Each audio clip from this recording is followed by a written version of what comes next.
Pues buenas tardes, nuevamente les agradecemos aquí su presencia en su programa La Criba, nuevamente analizando los retos, las problemáticas, las vicisitudes de esta cuarta transformación.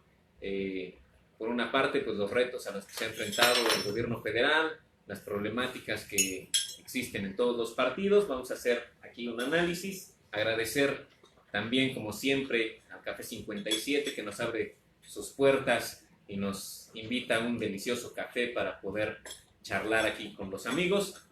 Entonces, bueno, pues ya conocen a los compañeros. Contertulios ha sido el término más adecuado.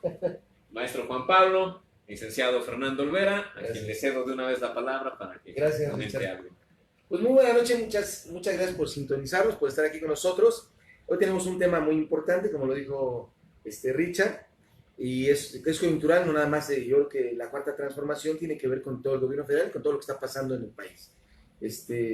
Agradecer al doctor Rodolfo Castillo, que pues, no ha podido estar con nosotros, espero que todo esté bien. Rodolfo, un saludo aquí al Café 57, por supuesto, que nos viene después, como lo dijo Richard, y pues yo nada más. Un abrazo a todos y empezamos cuando tú me digas. Bueno, pues de una vez te damos tus 3 minutos para... Perfecto. Comencemos. Iniciamos.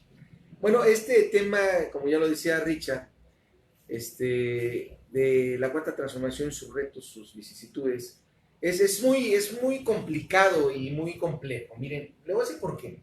Porque muchos lo toman como una situación nada más de un gobierno más. Pero es un gobierno que no habíamos tenido en México desde hace décadas. Es un gobierno que yo me atrevo a decir que algunos gobernantes quisieron hacer algo bueno, pero el mismo sistema de ese entonces, donde hace muchos años los generales, los que manejaban el poder de las armas, por decirlo así, impidieron que pudieran hacer cambios sustanciosos, como cuando matan a Madero, cuando hacen correr a Juárez de un lugar a otro, o sea, cosas así que implicaron que ninguno de los gobiernos pudiera ser estable cuando quisiera hacer un cambio.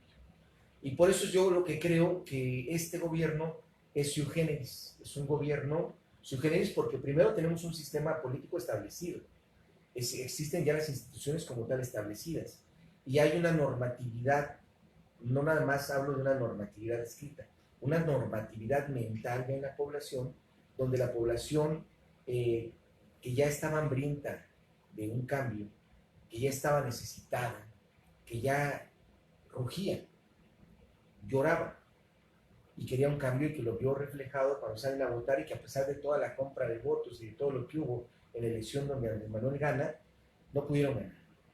Y esto me viene mucho a la remembranza el día de ayer, su servidor estuvo viendo con mi esposa aquí presente, estuvimos viendo El Guasón, que yo les recomiendo que lo vean. La verdad es un grito desesperado de una sociedad decadente y de una desesperación de una población donde ve que su gobierno, que las personas que están con ellos, donde ve que los empresarios y la clase acomodada nunca hacen ni han hecho nada por ellos, y este grito desesperado lo enarbola un personaje que en este caso es el Guasón, que lo único que hace en la película no es una situación ni de egoísmo, ni de vanidad, y es más, ni siquiera de maldad, que podría pensarse que es de maldad. No, es a lo que lo orilla una sociedad, y que hoy tendríamos que ver qué está pasando con esta sociedad y en qué momento nos puede orillar un mal gobierno. Creo que el cambio del gobierno en esta coyuntura que estamos hablando fue en el momento exacto, porque yo estoy casi seguro, y se los digo así de manera muy analítica, que si este cambio no se hubiera dado, nosotros, México, podría vivir el Guasón de manera real. Hoy estaríamos viviendo cientos de guasones. Si no hubiera pasado, yo creo que tendríamos millones de guasones aquí en México el día de hoy, si se hubiera mantenido un gobierno como el que está. Y con esto cierro y ahorita comenzamos. Muchas gracias, Fer. Adelante, maestro. Bueno, también hago la misma recomendación, ¿no? ¿Qué hace Fer? porque es una obra maestra de la representación, de la represión social. Claro. Hay que verla no en el contexto del fan de Batman o del fan de esto, sino de verla con un contexto social. Claro. ¿No? Si la vemos nos quitamos el chip de fan y nos ponemos el de observador social, vamos a encontrar un montón El de ciudadano, ¿no? el de ciudadano, claro. Y a pie, vamos a entender muchas cosas de esta obra, ¿no? Pero bueno, hablando ya de lo que es la cuarta transformación, yo quisiera hablar de que en lo personal yo he observado que la verdadera transformación la estamos llevando en las cámaras, ¿no? Se ha legislado, como parece que hasta el momento, como no se ha legislado nunca, claro, en la historia de México. No tan solo ahorita quise hacer una lista del Senado, ¿no? Digo, que es el trabajo que más o menos he seguido un poquito más de cerca. ¿Por qué será? No sé, del Senado, ¿no? Que sí. Bueno, tenemos la creación de la Fiscalía, ¿no? La Procuraduría anterior, bueno, sabíamos todo lo que conllevaba. Se crea la Fiscalía, se nombra a un fiscal, ¿no? Se van creando organismos que van a ser más eficientes. Es muy joven, aún no tenemos perspectiva histórica, ¿no? Para entender los cambios. Estamos a meses, eso fue hace meses. No lleva medio año, ¿sí? La Fiscalía General, ¿o lleva con medio año? Con medio año. Con medio año la Fiscalía y con Gertz Manero. Entonces pienso que este va a ser el parteaguas, ¿no? Del cual van a venir cambios verdaderos en lo que es la Procuración de Justicia y lo que es las seguridades públicas. Estamos pasando ahorita un problema muy grave, ¿no? Y fue el de los policías de Michoacán. Sí, ¿no? Es lamentable, ¿no? Nuestras condolencias, ¿no? Para los familiares de ahí, pero son fenómenos que a final de cuentas están siendo, siempre han estado presentes, ¿no? Solo que, bueno, en esta ocasión tuvo características determinadas, ¿no? Pero, muy diferentes. Muy diferentes, pero policías muertos ha habido sí, claro. Desde hace mucho. Entonces, pero bueno, volvamos a lo de la legislación. Entonces, en materia legislativa se está avanzando, ¿no? Se han visto, ahorita voy a hablar nada más de esta parte de la creación de la Fiscalía, por cuestiones de tiempo, y en el siguiente turno voy a hablar de las demás legislaciones, ¿no? Pero también las legislaciones estatales han trabajado muy bien. Ya va un estado que aprueba el aborto, Oaxaca, ¿no? Que aprueba el aborto, no siempre con esa parte polémica, para unos va a ser un triunfo. ¿Qué estado fue? ¿Qué estado? ¿Y en qué estado? ¿En qué estado? ¿No? Entonces la legislación no nada más la federal, sino también las que se están dando en los congresos locales. Entonces, para algunos fue un triunfo, ¿no? Esta parte de que se gana en cuanto a los derechos de la mujer, ¿no? Que ya pueden decidir sobre su propio cuerpo, y para otros sectores de la sociedad es una puñalada al corazón. Y que al mismo tiempo leyes en contra de ello en Puebla y en Nuevo León, por lo menos. En Puebla y en Nuevo León, exactamente. Pero bueno, pero como quiera hay movimiento legislativo. Hay movimiento legislativo, claro. Ese es el punto. Bueno, se me acabó el tiempo, ahorita continuamos con los demás temas de legislación. Bien, pues yo creo que de los retos, o el reto más importante del gobierno actual tendría que ser el bienestar. Y bueno, yo también agregaría el de la soberanía. Son dos puntos que está iniciando esa pugna el gobierno actual, porque son parte fundamental para que el gobierno se consolide y el movimiento que inició Andrés Manuel hace ya un buen rato tenga ciertos efectos ya en la comunidad, ya en el bienestar común. Es muy complicado el asunto porque todavía se están viendo brotes y se seguirán viendo brotes durante lo que falta de este año y el próximo, de contras o de problemas como los muertos en Michoacán que acaban de mencionar, lo que acaba de pasar en Guanajuato también, y algunos esporádicos que irán saliendo por ahí porque todavía hay reticencia a estas situaciones de cambio. El asunto fiscal, por ejemplo, pues viene muy fuerte, y también va a haber ahí reacciones importantes que finalmente afectan a toda la población, sobre todo en el sentido económico, y un poquillo también, no sé, un porcentaje mediano en cuanto a la inseguridad o a esa percepción de la inseguridad. Entonces son dos retos que el gobierno actual tiene. En cuanto a lo de la soberanía, bueno, pues es una pugna que se estará dando durante estos 3 primeros años seguramente, y que vendrá a dar frutos si se llevan bien las cosas, si no sucede algo extraño ahí, o algún complot que surja por ahí, pues estará dando por ahí del 4º o 5º año de esta gestión. Porque, ¿de qué se trata esto de la soberanía? Bueno, pues es obvio que de la posición que el pueblo tiene respecto a la teoría gubernamental, ¿no? Es esto de que el pueblo decida las formas y los por qué y los cómo llevar una sociedad, y en este caso tan maniatada, tan golpeada como ha sido la sociedad mexicana. Entonces, sí es muy importante estar atento a todos estos cambios, a todas estas formas que se están dando, porque debemos tener presente que por lo menos para Hidalgo y para Coahuila vienen elecciones el próximo año, y va a ser muy interesante cómo se van a ir conformando estos posibles acuerdos, estas posibles formas de llevar o de ganar los gobiernos de izquierda, que ojalá sea así, por el bien de esta teoría gubernamental que se está viviendo ahora, ¿no?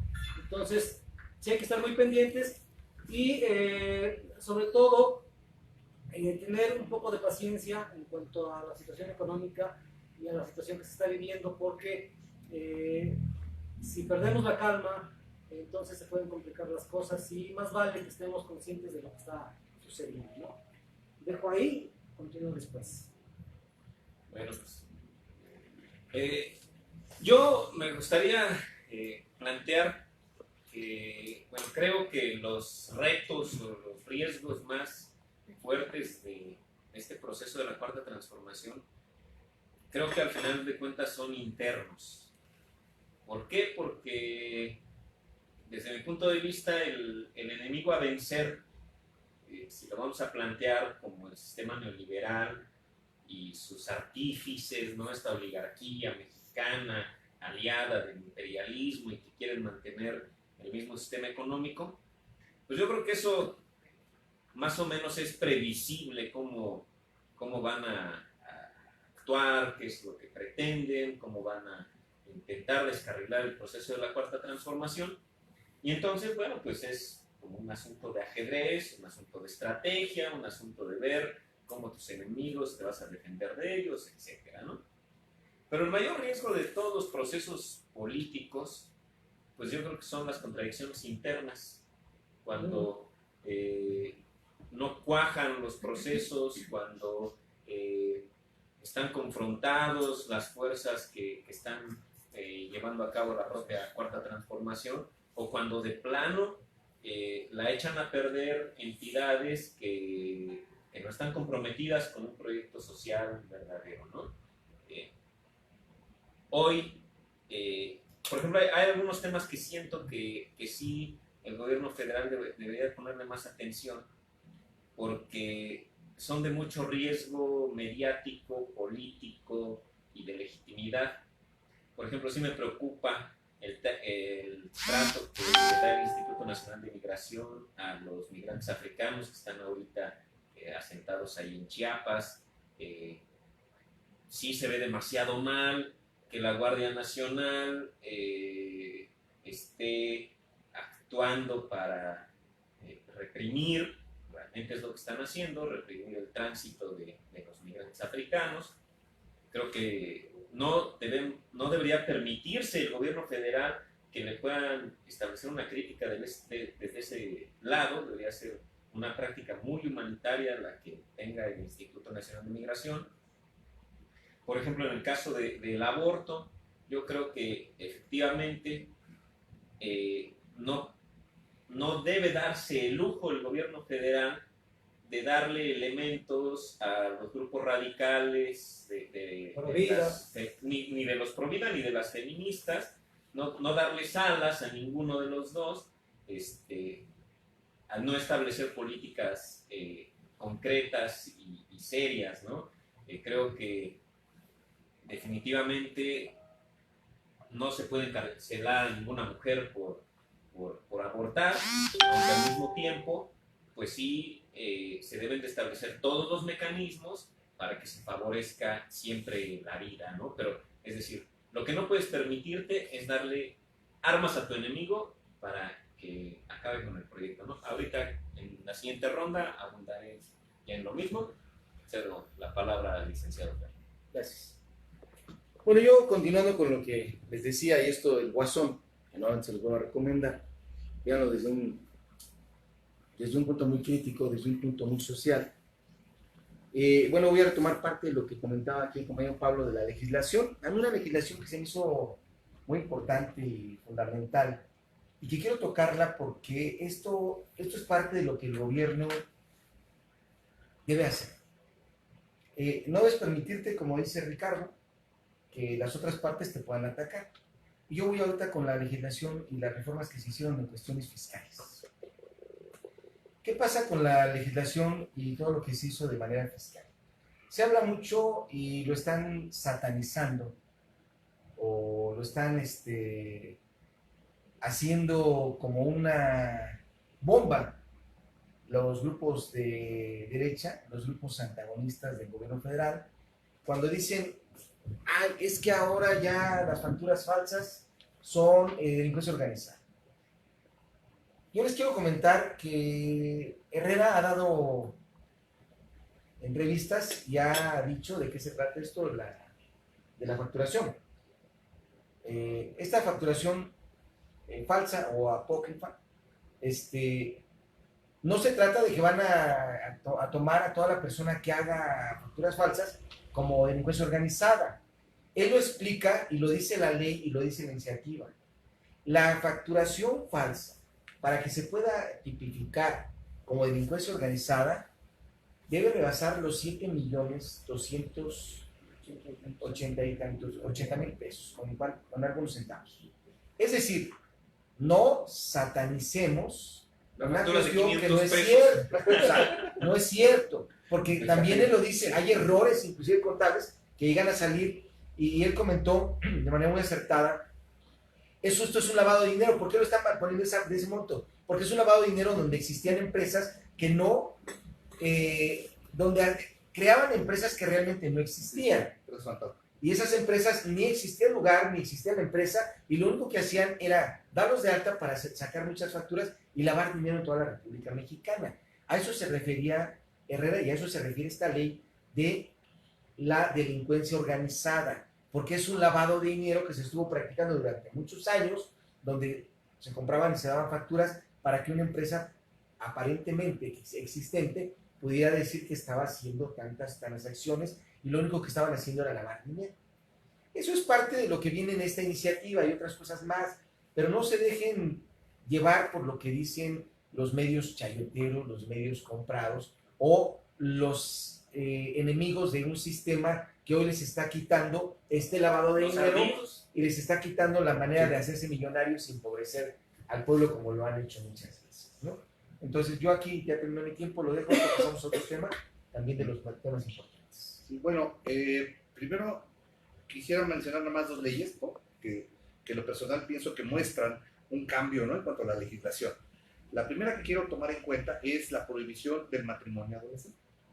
Antes, si tú te apalabrabas con los papás de un adolescente que te gustaba, pues ibas y pues ahí te arreglabas con ellos, ¿no? Y las comunidades indígenas eran muy comunes. Y también en las mestizas, tuve la oportunidad de trabajar en San Bartolo de Tutotepec para la Secretaría de Salud. Y ahí vi varios casos donde incluso, bueno, no digo personal de gobierno, no digamos de qué institución, compraba, ¿no? Muchachas mestizas, que estudian para llevarse. Bueno, no digas de qué institución, pero sí de qué partido. Pues bueno, el gobernante, ¿no? Bueno, gente vinculadas a estos grupos, ¿no? Sí. Pues sí, y con el permiso de los papás, una muchacha de 15 años, pues se iba, ¿no? Y se casaba y pues ya, hacían con ella lo que quisieran. Pero el Senado tuvo la sensibilidad, ¿no? Porque de ahí parte la propuesta de decir, ¿sabes qué? A partir de esta fecha, pues no, ya no se puede ni con el permiso de los papás. Ya tiene que haber un libre albedrío en el cual ya la mujer tenga la capacidad de decidir. Obviamente a los 18 años, digamos, son muy jóvenes, pero bueno, ya les diste 2 o 3 años de respiro. Ya no te puedes casar con ella, ya legalmente no tienes la facultad legal de pensionarla como tu esposa, ¿no?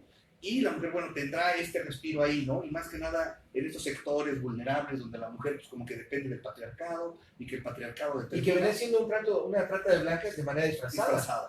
Claro. Un caso en especial donde un señor médico compra una camioneta para llevarse una muchacha, ¿no? Se la dio una camioneta de modelo nota reciente, que será una 2001, 2002. Para poderse llevar una mujer. Dijo, la dote, ¿no? La dote, aquí está y dámela y vámonos. 16 años tenía la muchacha y la persona 57. ¿Y la camioneta? como 2002, 2003. Casi como 15 años. Ya tenía tendría Martín. Como de la misma edad De la misma edad la camioneta Sí, y la 15 chava. años las dos, o sea, no digamos que una 2020, ¿no? No, una camioneta X. Bueno, fue suficiente para comprarte una esposa. Estoy hablando del año 2015. Sí. De ayer, por así decirlo, ayer. Claro. ¿No? Entonces, esta vez yo creo que, bueno, pues ya, hubo la sensibilidad y que estos avances parecen, yo creo que a lo mejor sí lo sabía, pero yo no los recuerdo, o sea, no recuerdo que No estaban plasmados. no estaban plasmados, ¿no? Que alguien dijera, ¿no? Se preocupara por decir, ¿sabes que tenemos que regular esta ley?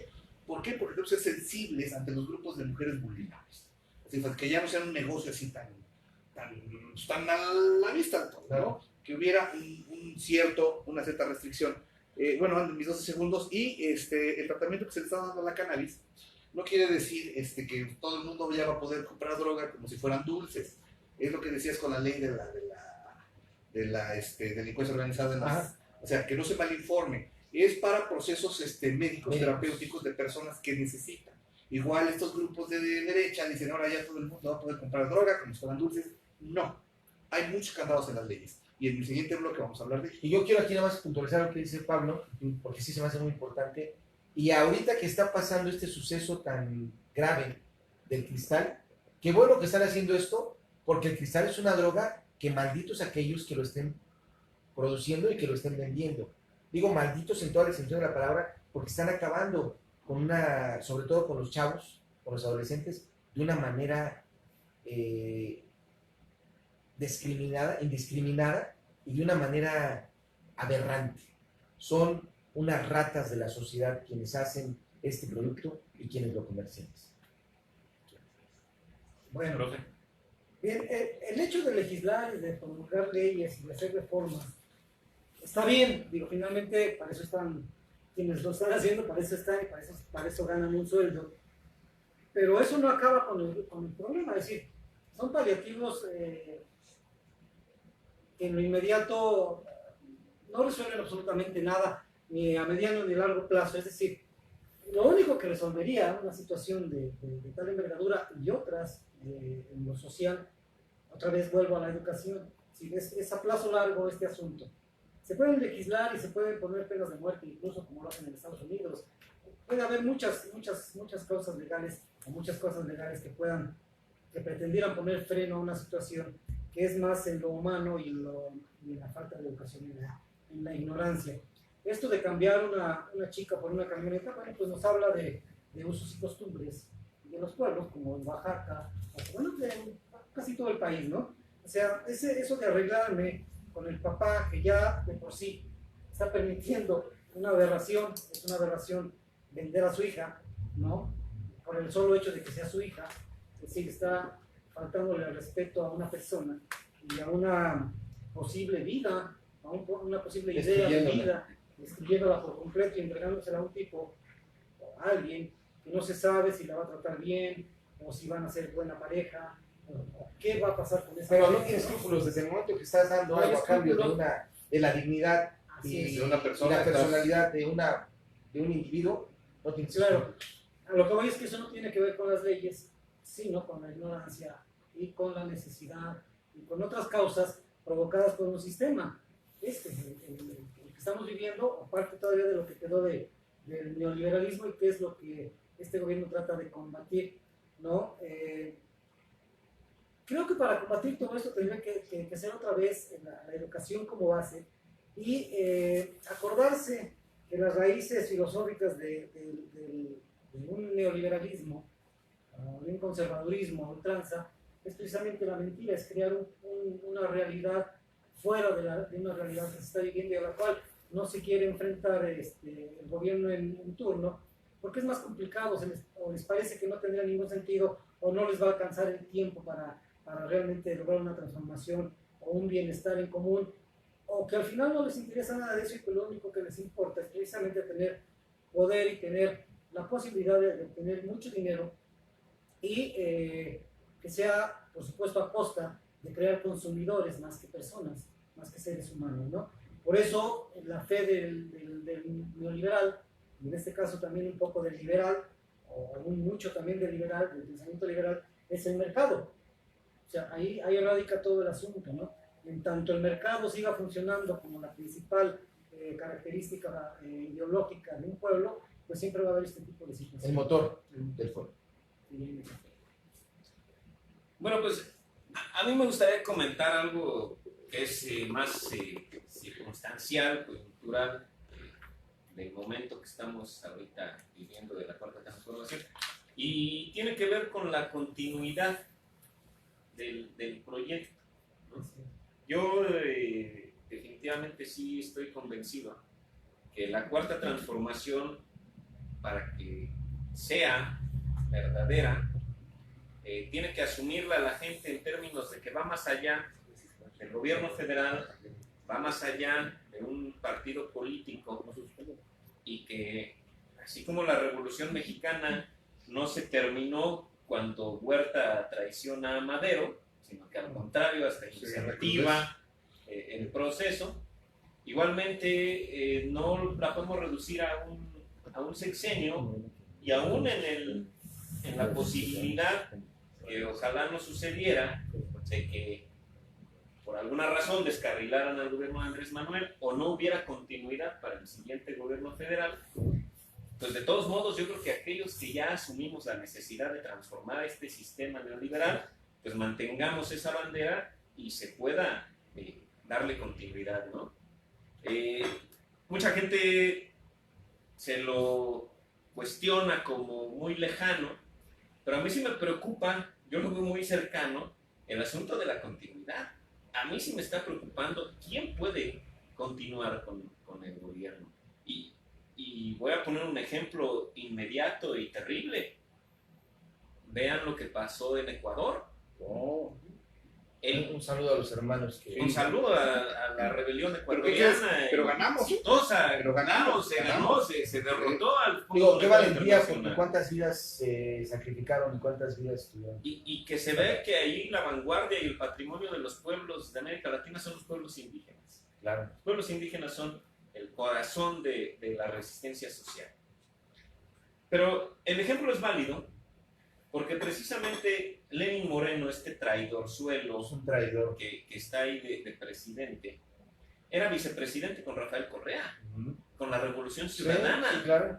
Es más, llegó al gobierno con el partido que había encabezado Rafael Correa. Por eso lo dices con todas las palabras, un traidor. Un traidor. En todas las Y yo por eso digo, o sea, para mí el riesgo más grave es el interno, porque un Lenín Moreno en Morena, en el gobierno federal, sería lo peor que nos pudiera pasar. ¿Cuándo tiene su asamblea? Las asambleas, bueno, ya iniciaron las asambleas Pero distritales. la nacional. La nacional es en noviembre. Está programada La del para el 27, la del 27 de octubre. La del 27 de octubre es para varios estados de la República, Ajá. incluyendo el estado de No Hidalgo. se suspende. No se suspende, Ok.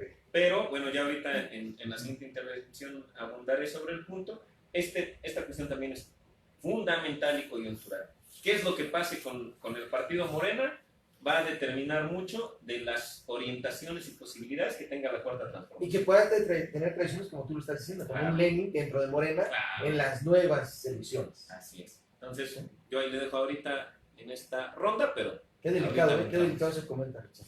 Una tradición hacia el interior por gente que se le ha dado el poder en Morena y que imagínate el día de el riesgo. mañana en una asamblea lo puedan nombrar como presidente a nivel nacional o presidentes en algunos locales Gobernador. O candidatos. o candidatos, eso es algo muy grave y que se tiene que cuidar mucho.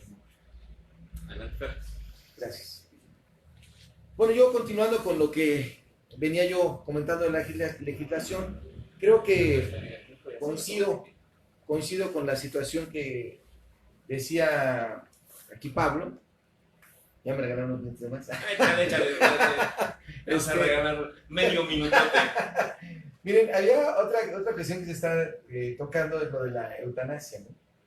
Que estaban buscando también eso. Y yo creo que eso de la eutanasia es una situación que sí tendría que tener mucha validez en cuanto a que tiene que ser una valoración personal.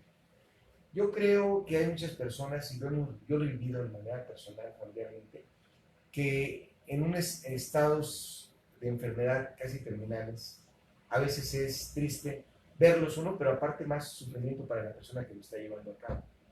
y yo creo que ahí sí tiene que ser una decisión personal. Yo no digo que no estoy ni en favor de que lo hagan, pero creo que sí las personas que lo sienten son las que tendrían que hablar, y no tiene que ser ningún grupo ni ninguna asociación quien lo tiene que decidir, porque el que siente en este caso el dolor cuando tiene un tipo de enfermedad X es la persona que lo sufre. Y yo creo que aquí la legislación tendría que estar en lo particular en este sentido, porque es algo de lo que comentaban del aborto. Creo que las cuestiones, en lo general, hay cuestiones que se pueden aprobar, pero tienen que ser muy cuidadosos en las cuestiones particulares. Y creo que es lo que le tiene que decir la cuarta transformación a la sociedad. La sociedad es manipulada por los medios de comunicación, que te dicen lo que está pasando como a ellos les conviene, como lo que hicieron con esta ley que les comentaba yo de la delincuencia organizada.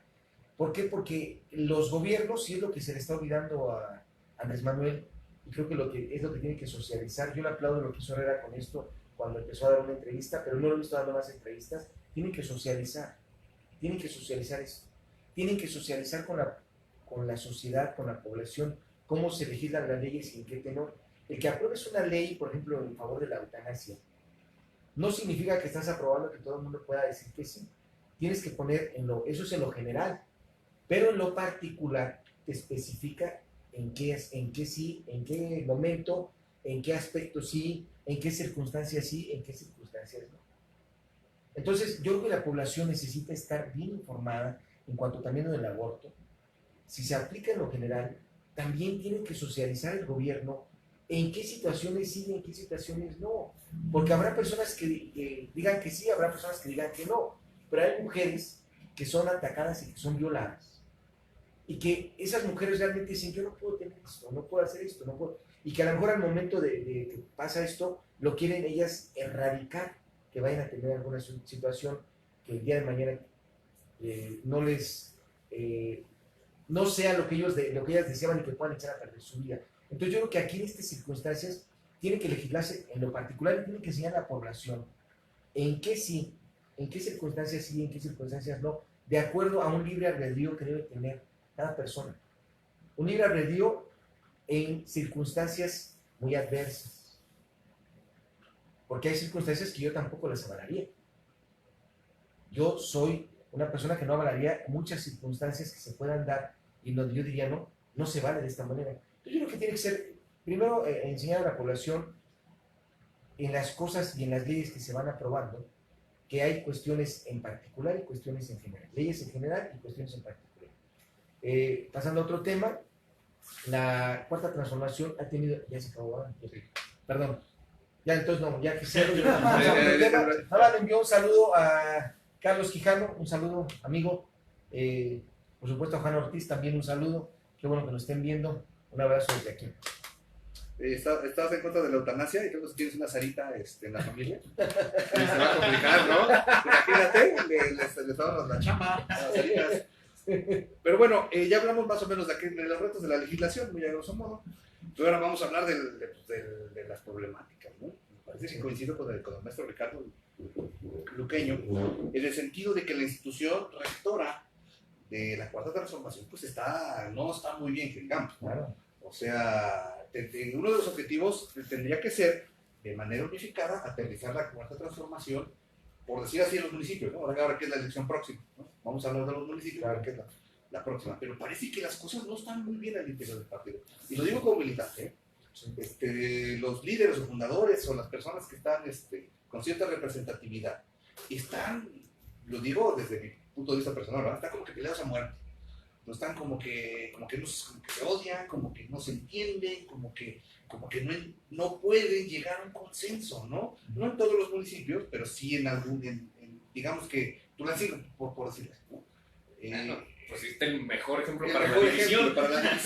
Carajo, aquí está. Entonces, vienen esos problemas y la falta de diálogo y la falta de consenso va a ser un problema muy grave para lograr que la cuarta transformación llegue a los municipios. ¿Cuántos estados vamos a municipales el año que entra? A municipales, nada más 2, Coahuila para diputados locales y Hidalgo para presidentes municipales. No, ninguna nada más. Entonces puede ser, así como estamos viendo el panorama de la división y el odio que hay entre militantes, ¿no? Que también tiene sus tintes, sus matices de ambición, y también tiene sus No, tintes más de bien son sus poder, tintes. y también tienen ellos, tienen sus tintes de tener una facción de control político dentro de la institución, ¿no? Entonces, este factor puede ser determinante, ¿no? Para que la cuarta transformación no se aterrice en los municipios, ¿no? Para que haya un choque interno dentro de Morena tan fuerte que o queden muy debilitados, ¿no? Y que se dé el efecto dolido, ¿no? De que si ya no quedé yo de candidato, pues solo voy a hacer todo nomás para que no ganes, ¿no? Este efecto que tanto daño ha hecho a la democracia, bueno, pues ¿qué creen? Lo tenemos como que ya muy pronosticado, Es ¿no? crónica de Es- una muerte anunciada. La crónica de la muerte anunciada, diría el maestro García Márquez. Entonces, él nos está, bueno, está aquí con el ejemplo que da nuestro Ricardo, ¿no? Mientras no se logre la coyuntura perfecta, la unidad, el diálogo dentro de los actores de Morena, ¿no? La problemática de la cuarta transformación va a ser llegar a los municipios de los estados que están próximos. Entonces, estaremos hablando que en 2 estados de la República en el 2020 puede ser que no aterrice la cuarta transformación. Va a ser un laboratorio. Va a ser un laboratorio. Va a ser un laboratorio, ¿no? Con estas personas peleadas, odiadas, incapaces de verse, ni se hablan, y si se hablan es para mentarse la madre, ajá, y la cuarta transformación se quedará allá, en la parte alta, ¿no? No en el nivel federal, no en el nivel local, municipal. Con esta parte termino. Pues vaya paquete Para que te de enteres. la organización o de la no organización en el partido Morena, ¿no? Sí es terrible lo que está sucediendo, y es factible que ahí la continuidad de la cuarta transformación no se logre. Ojalá y lograran por lo menos llegar a ser un partido hegemónico y un partido congruente. Ojalá, con eso ayudaría mucho a la cuarta Ni transformación. siquiera que sean partido. Sí, con eso ayudaría mucho a la cuarta transformación, porque tal parece que aunque tienen la playera de Morena, ¿no? Su cabeza, su pensamiento es muy neoliberal y siguen pugnando entonces por el poder, por el dinero y por la impunidad, como ha venido siendo la escuela de los políticos en México y en gran parte del mundo, ¿no? Realmente, si observamos bien a fondo, el reflejo de los manejos o de las formas de manejarse de los partidos políticos es un reflejo de la podredumbre que está en todos los ámbitos de la sociedad. Creo que de los ámbitos en la sociedad, los partidos políticos es lo peor. Es la peor putrefacción que hay, porque es ahí donde reverbera sigue reverberando hasta ahora esta corrupción que tanto se ha mencionado en este movimiento morenista, a la cual hay que atacar, ¿no? Esa continuidad o esa posibilidad está latente. No sé si las alcance al partido de Morena para empujar la continuidad, pero creo que es una tarea muy, muy grande para el pueblo, más que para los partidistas, para los simpatizantes del movimiento morenista y de aquellos que realmente tienen una ideología de cambio, de transformación, de evolución realmente para un país como el nuestro. De otra forma, lo que más me preocupa a mí es esta situación de llegar a conformarse otra vez en lo político con otros partidos, es decir, que otros partidos se agreguen al partido de Morena, haciendo estas conversiones raras, totalmente impuestas por una escuela política en México, que terminen ganando, en el caso con los colores, pero ya sacrificando los principios y la ideología, y realmente pasando a segundo término toda esta posibilidad de una cuarta transformación, que yo insisto, desde las primeras mesas que hicimos aquí, a mí me parece que es la posibilidad de una primera transformación y no una cuarta transformación como se ha venido manejando, y que el pueblo tendría que darle seguimiento a esta ideología a través, por supuesto, que de una conciencia social y humana, para ir llenando la situación de una manera más precisamente humana, precisamente más en el sentido de libertad. Recordar y recordarle a Andrés Manuel y a todos los morenistas que sin arte y sin educación no hay cuarta transformación. Eso ya lo habíamos dicho y hay que reafirmarlo siempre. Gracias. Pues Yo abundando en esta parte efectivamente de los riesgos internos, creo que hay que ser bueno, quienes hemos visto el proceso un poco de Morena, creo que nos queda claro que no hay un solo Morena. En realidad hay varios Morenas.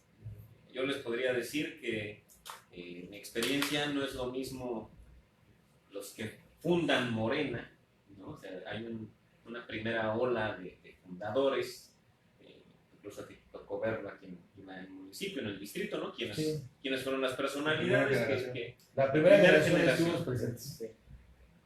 Y esa primera generación viene con esa visión de que éramos un movimiento social, que a su vez nos transformamos en una estructura de defensa del voto y que en ese proceso de definición de tener a Andrés Manuel como la cabeza de un proyecto, decidimos convertirnos en partido y supuestamente desde entonces somos un partido movimiento, ¿no? Que claro que ese movimiento como que se fue petrificando en el proceso, pero bueno, supuestamente se maneja el criterio. Después viene una primera oleada de perredistas que ya ven muerto el PRD y se integran al O a veces no muertos, no los dejaban llegar a ningún lado. Claro. Buscan poder en otro. Así es. Yo diría que y ese Morena es el que participa en la primera elección, 2015. Hay un segundo Morena en donde ya llega una oleada de gente que no tenía nada que ver con la izquierda, yo diría para 2016, peleándose por la segunda candidatura, al menos aquí en el estado. Y a partir de entonces, quizás ya teniendo el 18 como año crucial, pues vemos ahí a toda una cargada de oportunistas que llegan a montarse sobre el proceso que ven ya ganado, ¿no? Entonces, eso, para empezar, tener claro que hay varios Morenas, hay varios intereses y hay varias visiones de Morena.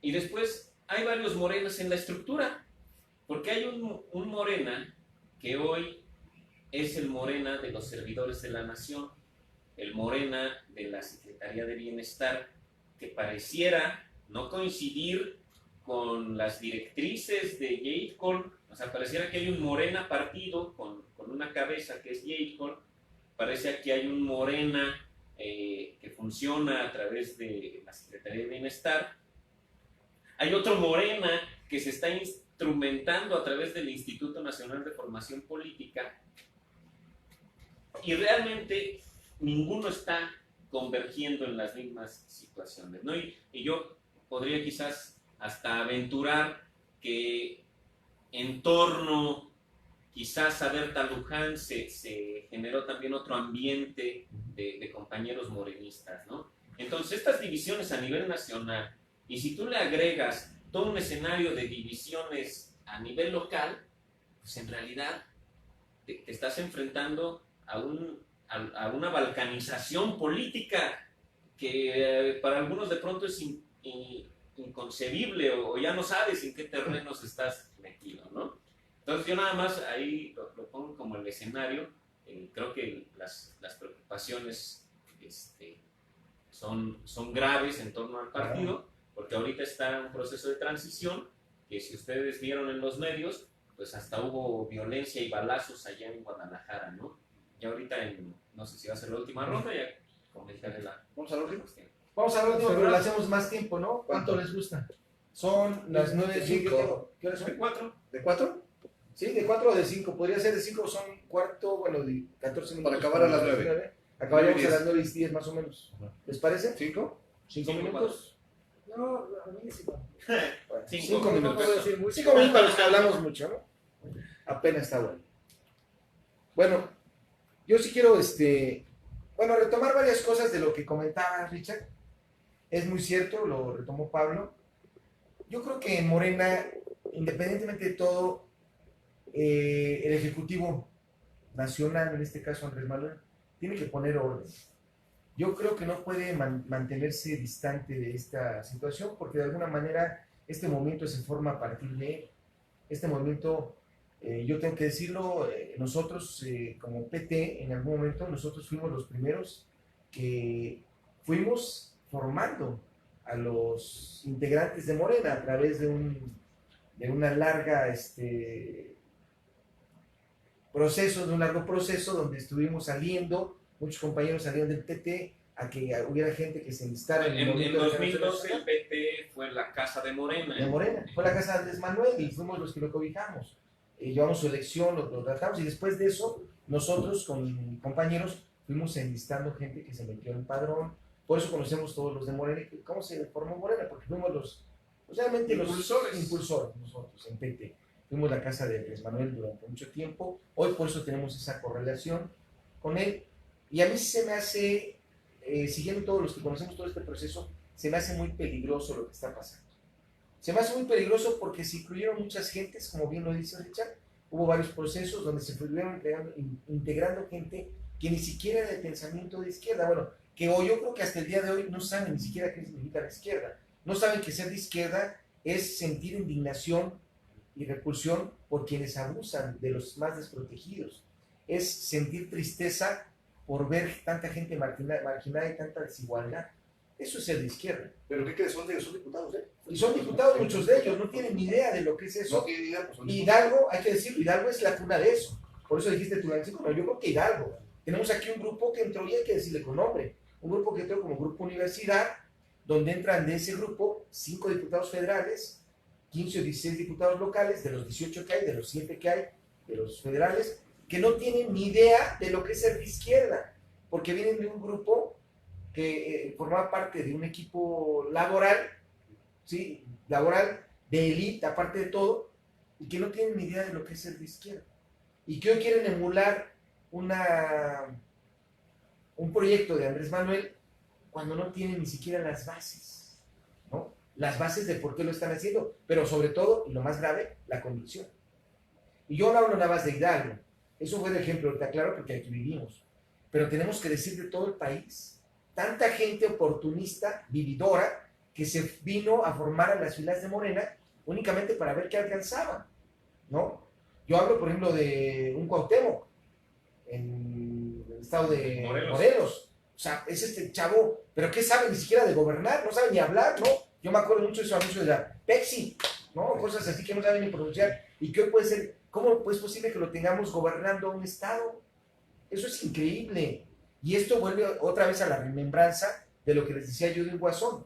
Realmente, si no hubiera llegado Andrés Manuel, hoy serían millones de guasones revirtiendo la situación de manera violenta contra una oligarquía, contra un gobierno igual de violenta, que ha tenido, sí, igual de violenta, que ha tenido represiones armadas contra la población y que hoy la población, si esto siguiera, no se dejaría. Entonces es grave, es muy grave lo que está pasando. Yo diría que Andrés Manuel, No. Yo diría que Andrés Manuel tiene que voltear a ver esto y no puede hacerse que la Virgen le habla, porque lo que está pasando y los que pueden quedar en el poder, tú lo dijiste muy bien, pueden ser unos traidores. Hoy yo veo un Morena que, bueno, está más desgregado que cualquier otro partido en el país. Hay partes de Morena que hay, partes de Morena, es un rompecabezas. Y en cada estado, yo lo veo aquí en Hidalgo, es una parte que quiere esto, otra parte que quiere esto. Pero nadie tiene un proyecto ni siquiera por el pueblo. Es una parte nada más, los que están formando la formación política, es una parte que sí está pensando que son los morenas de antaño y que sí está pensando en un proyecto que se trajo desde hace años y que están viendo que el proyecto es así. Desgraciadamente, esa parte de Morena es la parte que no tiene poder. Es la parte que quedó segregada del poder. ¿Por qué? Porque volvió a prostituirse un partido como Morena a través de toda la gente que entró, se prostituye y le dan el poder a los que traían dinero, a los que traen poderes fácticos y económicos, y esto deja a un Morena totalmente destruido. Un Morena que hoy, si las cosas y las circunstancias siguen como van, yo le diría al compañero Andrés Manuel, tienes una bola. Si esto sigue y en las próximas elecciones llegan los que están posicionados el día de hoy, vas a tener una bola de traidores, no nada más en el país, en el nacional, en todos los estados. O sea, primero tendrían que aprender lo que es ser de izquierda, tendrían que tener sentimientos humanos, sentido común, y condolerse por lo que está pasando. Y esto se vería en acciones que estarían haciendo ya ahorita.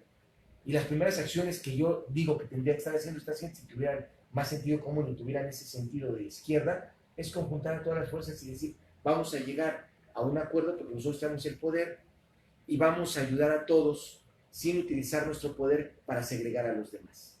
Eso sería lo primero que podríamos ver si esta gente de verdad fuera de izquierda. Y no lo estamos viendo. Entonces eso nos habla de una mentalidad egoísta que va por intereses propios y que no va a llevar a ningún buen fin, ni para Andrés Manuel, ni para Morena, ni para la sociedad. Aquí lo dejo. Bueno, en esta última participación, igual hablando de esta parte de la cuarta transformación, quisiera mencionar y toda la gente que se cuelga, ¿no? Del nombre de la cuarta transformación, ¿no? Y de paso, pues también del arrastre que aún tiene el presidente, ¿no? Que va todavía con altísimos niveles de aprobación y de popularidad. Pues mucha gente, ¿no? Y esto lo digo porque es uno de los retos de la cuarta transformación. ¿Quién sí es y quién no es, ¿no? Me he encontrado con una serie de personas, ¿no? Que no tienen idea de lo que es la izquierda, no tienen idea de lo que es esta parte de la formación ideológica y política, ¿no? No saben de los grandes movimientos de la izquierda históricos mexicanos, pero porque resulta que hay un senador, no digo voy a decir su nombre porque quién sabe si estén vinculados, a lo mejor el senador ni sabe, ¿no? Digo, el senador Batres, ¿no? Por ahí anda ahora un instituto medio patito, medio raro, ¿no? Que dice que Martí Batres los está promocionando, ¿no? Y su estrategia para ganar adeptos es decir que van a poner candidatos a presidencias municipales, ¿no? Entonces, una serie de ingenuos e ingenuas, pues escuchan esto y ya se hacen ilusiones, se hacen castillos en el aire y ya se sienten parte de esto, ¿no? De este movimiento de la cuarta transformación, porque por un ofrecimiento que ni siquiera sabemos si es verdad, que es del senador Batres. A lo mejor no están ocupando su nombre, a lo mejor están usurpando y están promoviendo, y la institución esta que lo anda promoviendo al final dice por la cuarta transformación. No me he aprendido el nombre de la institución, la verdad, ni me interesa mucho, pero dice por la cuarta transformación. Ahorita se lo saben. Entonces, bueno, esta institución. Entonces, mucha gente en estos retos que deben enfrentar la cuarta transformación es definir quiénes son los actores de la cuarta transformación, ¿no? Ya cualquier personaje que dice o usa el nombre de alguien, pues fácilmente se le hace ocupar el nombre, ocupo el nombre, prometo lo que no está en mis manos dar, ¿no? Y gano un chorro de adeptos, diciéndoles, tú vas a poder ser presidente municipal mediante esta asociación civil, o sea, ni siquiera partido, ¿no? Digamos, se afiliaron al PT, ¿no? O sea, no. Y esa serie de fenómenos, en algún momento también pueden cobrar la factura. También pueden salir caros, pueden salir muy caros, ¿no? Juegan con la ingenuidad de la gente se la cree que puede ser presidentes municipales, supercandidatos a presidentes municipales. Y manoseas tanto los términos y luego pierden sentido. Pierden sentido. Y le preguntas qué es la izquierda, no sé. ¿Sabes del movimiento del 68? No. ¿Qué fundamentos tiene la izquierda? Actores, la lucha de Cuauhtémoc Cárdenas, ¿no? Esta parte de la lucha de Andrés Manuel. No, pues quién sabe, a mí nomás me dijeron que si me afiliaba a esta asociación yo iba a ser candidata de Morena o del PT o de no sé quién, por la cuarta transformación, porque son dos partidos nada más que participan activamente en la cuarta transformación. Entonces, si no es de uno, es de otro. Y se la comentó, ¿no? Y ahí andan luego ahí promocionándose y diciéndose, dices, bueno, pues ¿a dónde vamos a llegar? ¿Hasta dónde va a llegar esta desvirtuación del nombre de la 4T? A puntos donde pues ya la mentira, la falsa ilusión y todo eso, pues sean motor para sean un sistema para desvirtuar. Después van a salir priistas por la Un 4T. instrumento más sucio que el PRI. O sea, se está convirtiendo en un instrumento que están prostituyendo más, ¿no? Sí, ¿no? Entonces, bueno, pues ahora sí que como militantes del partido que está llevando la cuarta transformación de Morena, pues sí decir a nadie que nadie puede ser candidato por una asociación civil. Tiene que ser candidato mediante los mecanismos del partido. Pienso que es lo mismo del PT, ¿no? Claro, por supuesto. Igual un partido bien conformado, el cual si quiere ser aspirante a un cargo de elección popular mediante el partido, pues tiene que ser mediante las bases del partido, ¿no? Iniciar trabajo en el partido, mostrar ideología acorde a los principios filosóficos del partido y ya de ahí vas creciendo, ¿no? Hasta llegar a una posición en la cual tus virtudes te lleven a ocupar un lugar de una candidatura, ¿no? Y esto de creerse de las asociaciones civiles, pues no es más que una mentira, una burla a las instituciones. Hay más que nada la filosofía y la ideología de los partidos, ¿no? Entonces, bueno, le exhorto, ¿no?, a no creer mucho en estos organismos y a decirles a las personas que estén siguiendo la transmisión. Tergiversan todo, ni hacen labor de verdad como asociación civil, ni hacen labor partidaria, y solo es una coyuntura ahí Rara, ¿por qué? manipuladora, ¿no? Porque alguien que saca provecho de la cuarta transformación. Sí, claro. Entonces, bueno, ya será este tema de las personas que tenemos arriba, en jerarquías políticas pues de mayor peso, pues que tengan que revisar este tema, de que no se esté desvirtuando el tema de la 4T, que no se esté desvirtuando el nombre de lo que es este movimiento, y pues que no cualquier persona que quiera sacar provecho, pues diga, soy de la 4T y más quiere ser candidato por medio de la asociación civil, ¿no? Entonces, bueno, mi tiempo se acabó y pues muchas gracias por la atención. Gracias. Bien, bueno, yo para terminar quiero apuntar que desde mi mirada, pues, la propuesta de AMLO, toda esta propuesta ideológica de AMLO, pues no está dirigida, más bien está dirigida a lo interno del movimiento y del partido amlista o morenista, como se quiera llamar, pero en mucha mayor profundidad, y creo que esto no se ha entendido bien, está dirigida hacia lo intrínseco de las personas, del ser humano y de los que tengan esa ideología de AMLO. Es decir, quien comprende esta posibilidad de transformación de un pueblo estará sin duda atinando en ello, y estará sin duda preocupado por su propuesta interna, la ideología que internamente se traiga, y la posibilidad de AMLO, esta que tiende, bueno, pues es esa posibilidad de irse transformando uno como persona desde dentro y empezar o iniciar así realmente el posible cambio, insisto, de una primera transformación que no es otra cosa más que humana y cultural. La propuesta de AMLO, yo creo que por eso también no entienden muy bien a bien estos quienes forman el partido de Moreno, quienes han llegado en diferentes etapas al morenismo. Creo que no lo han comprendido bien, y más bien creo que pretenden es verlo esto como un trampolín, como una plataforma para ganar un puesto político en las elecciones que vienen. Y creo que lo que menos tiene el movimiento morenista, o esta propuesta de AMLO, es ser principalmente un departamento laboral, ¿no? Es decir, no es esto para buscar chambas, no es esto para buscar poder, pero creo que quienes están conformando el partido, y muchas otras personas que se han ido llegando de otros partidos precisamente, ven esto como una posibilidad de continuar mamando del sistema, de un sistema obsoleto que ya se está tratando de quitar, pero que sin duda ellos quieren revivir o quieren mantener de alguna forma. Entonces, eso es lo que tengo que decir, y yo insisto y remato con esto de que sin educación, sin arte y sin educación, no habrá cuarta transformación. Entonces, con eso yo quedo, y muchas gracias por estar aquí. Bueno, pues gracias por estar en un canal. Sí, gracias por todo. No, muy bien, Richard, bien aprovechado. Seré justo con los hijos que corresponden, porque si no sería yo un mal morenista. No, pues yo enfatizar esta parte, que sí, definitivamente creo que el riesgo mayor de todo proceso son las cuestiones internas, ¿no? Por ejemplo, a mí de pronto me gusta el análisis que Mao Zedong planteaba en términos de esta cuestión, y él decía que efectivamente a la hora de analizar las cosas debemos de entender que todas las cosas son unidad y lucha de contrarios, o sea, toda cuestión, aunque esté unida, hay contradicciones internas, ¿no? Y que hay que ubicar la contradicción principal para entender los procesos, y luego hay que entender el aspecto principal de la contradicción para ir profundizando en ese conjunto de relaciones contradictorias, ¿no? Y efectivamente el gobierno, el partido, cualquier proceso no puede ser derrotado por los enemigos externos si no hay condiciones internas para esa ruptura.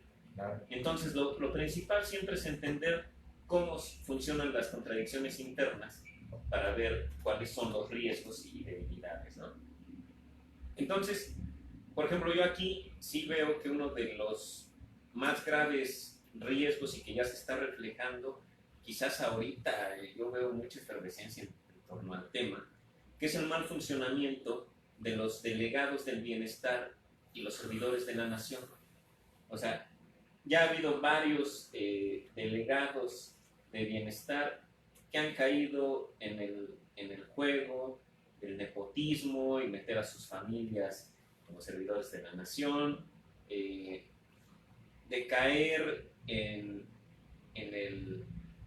la cuestión que por supuesto que debe ser muy atractiva, ser funcionario y utilizar esos recursos para beneficiarte políticamente, para promoverte a ti mismo, o a tu marido, o a tu prima, o a quien sea, y que pues eso no tiene nada que ver con la filosofía que Morena se está planteando, ¿no?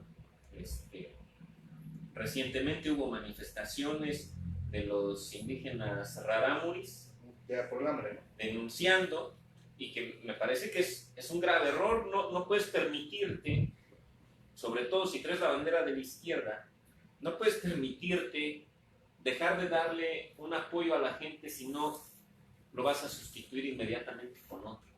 ¿Por qué? Porque pues a lo mejor para ti como gobierno pues son estadísticas y son 10, 20 personas que se van a esperar un mes y pareciera que cuando lo ves así desde el escritorio pues no es problemático. Pero para la gente que está dependiendo su alimentación de un apoyo, pues tú se lo quitas 15 días y en eso está en riesgo su salud, su vida. Sí. Y claro que si tú estás con la bandera de apoyar a los pobres y ellos desde esa perspectiva dicen, ¿cómo va a ser el gobierno de los pobres si me están suspendiendo un apoyo o me lo están reduciendo? Pues sí, es bastante problemático, ¿no? Y entonces generas una contradicción interna que puede crecer si no la salvas y la solucionas a tiempo, ¿no? Apenas ayer, antier, salió un audio del subdelegado acá en Ixmiquilpan, subdelegado de Bienestar, Gustavo Callejas, un audio en donde le está pidiendo moches de 1,000 pesos a los servidores de la nación para crear un fondo y acarrear gente para el 27 de octubre que van a ser el día de las asambleas distritales en el estado. Acaba de salir, está ahí en la jornada, ya salió en los medios de comunicación y pareciera que es una práctica común de los subdelegados de bienestar, ¿no? Yo no quiero decir quién de este distrito, pero a mí que me toca recorrer los 10 municipios, pues el mismo reclamo. No llegan a todas las comunidades, hacen trabajo político para beneficiar a personas en particular y pareciera que hasta hay una denuncia ya en la función pública, ¿no? La vieja escuela. La vieja escuela. Entonces, ellos que son que deberían ser el contacto directo y la mejor expresión de la concreción de la cuarta transformación directo con la gente, al restablecer las mismas prácticas, tiran por la borda todos los esfuerzos que pudiera estar haciendo el gobierno federal y le quitan la esperanza a la gente de que haya una verdadera transformación. Yo en algún momento conversaba con algunos compañeros y les decía que a mí me parecía muy riesgoso que presentaras a Morena como la esperanza de México, porque si fracasas, si tú estás diciendo que es la última esperanza y fracasa ese proyecto, estás dejando a la gente sin esperanza y entonces abriendo las posibilidades para que no nos quede de otra que ser jokers o guasones. Y además ya no te llamaba esperanza, sino pelancha simplemente. Entonces, bueno, yo ahí lo dejo. Creo que tiene que ser un llamado a los compañeros que estén participando en el proceso y a los funcionarios a que no caigan ellos mismos en el juego ante sí mismos, que no se traicionen a sí mismos, porque pues podrán engañar a todos, pero a ellos no se pueden engañar a sí mismos. Que no sean traidores a sí mismos y a la ideología, que sean congruentes. Claro. Entonces, Claro. pues Fer. Pues yo, agradecerles mucho que hayan estado con nosotros, amigos. Por supuesto, agradecerle al buen contertulio Richard, a Omar, a Pablo, por supuesto, aquí está presente su esposa, mi esposa, a Jorge, les agradezco mucho. Y bueno, agradecerles a todos ustedes, agradecer por supuesto al Café 57, Rodo, un gran abrazo. Y pues ya nada más, para cerrar y pasar el micrófono a Richard, recomendarles de verdad, vean el Guasón. Y no lo vean como una secuela de Batman, o no lo vean como una situación de Marvel, no. Véanlo como una crítica social, como un análisis psicológico, de verdad, vale la pena. Véanlo, examinen la sociedad, examínense ustedes, examínense a los funcionarios, examinen lo que está pasando a los políticos y, de verdad, tenemos una obligación, yo lo diría, como ciudadanos, ver el Guasón, de verdad, y hacer un análisis muy crítico de lo que está pasando.